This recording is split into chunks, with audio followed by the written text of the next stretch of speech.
ज्यूत पुत्र का व्रत, जिसे जितिया या ज्यूतिया व्रत भी कहते हैं, इस साल 18 सितंबर 2022 को रखा जाएगा।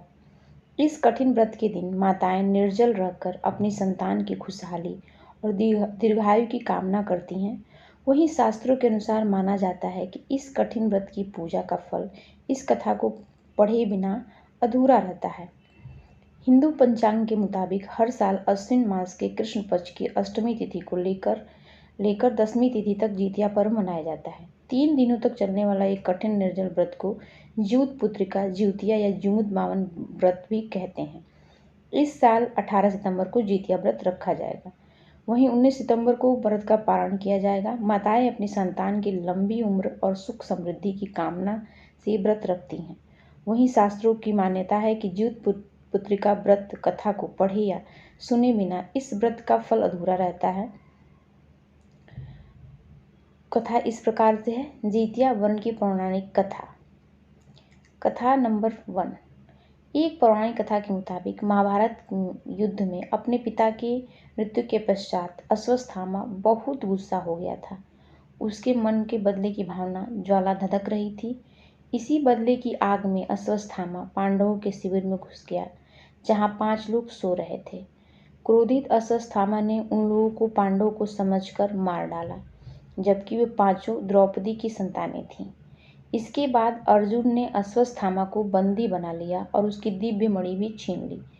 इस बार प्रतिशोध लेने के लिए अश्वत्थामा ने अभिमन्यु की पत्नी उत्तरा की कोख में पल रहे शिशु को मार डाला। तब भगवान श्री कृष्ण ने अपने सभी पुण्यों के फलस्वरूप उत्तरा की कोख को मृत संतान को देखकर गर्भ में फिर से जीवित कर दिया। कोख में मरकर फिर से जीवित होने के कारण उस उत्तरा की संतान का नाम ज्यूत पुत्रिका पड़ा। मान्यता है कि तब से माताएं द्वारा अपने बच्चों की दीर्घायु और मंगल कामना के लिए जितिया का व्रत रखा जाने लगा। इसकी एक दूसरी कथा भी है, जो इस प्रकार है। एक अन्य पौराणिक कथा के अनुसार गंधर्व राजा ज्यूतवाहन के बड़े ही धर्मात्मा पुरुष थे। उन्होंने युवावस्था में अपने सारा राजपाट त्याग दिया था और वन में अपने पिता की सेवा करने चले गए। एक दिन वन में घूमते हुए ज्यूतवाहन ने नाग माता मिली, जो बहुत रो रही थी। तब ज्यूतवाहन ने नाग माता को इस प्रकार विलाप करने का कारण पूछा, तो उन्होंने बताया कि वे नागवंश के गरुड़ से बहुत दुखी हैं। हमारे नागवंश की रक्षा करने के लिए वंश ने गरुड़ को एक समझौता किया है कि वे हर रोज गरुड़ को एक नाग खाने के लिए देंगे, ताकि गरुड़ हम सभी को सामूहिक शिकार ना करे। आगे नाग माता ने बताया कि आज गरुड़ के सामने उसके पुत्र को ले जाया जाएगा। इस तरह नाग माता का दुख जानकर ज्यूतवाहन ने उनसे वादा किया कि वे उनके पुत्र को कुछ नहीं होने देंगे। इसके बाद ज्यूतवाहन ने स्वयं कपड़े में लिपटकर नाग माता के बेटे की जगह गरुड़ के सामने उस शिला पर लेट गए, जहां वो अपना भोजन उठाता था। इसके बाद जब गरुड़ आया तो ज्यूतवाहन ने अपने पंजों में दबोचकर पहाड़ की तरफ उड़ गया।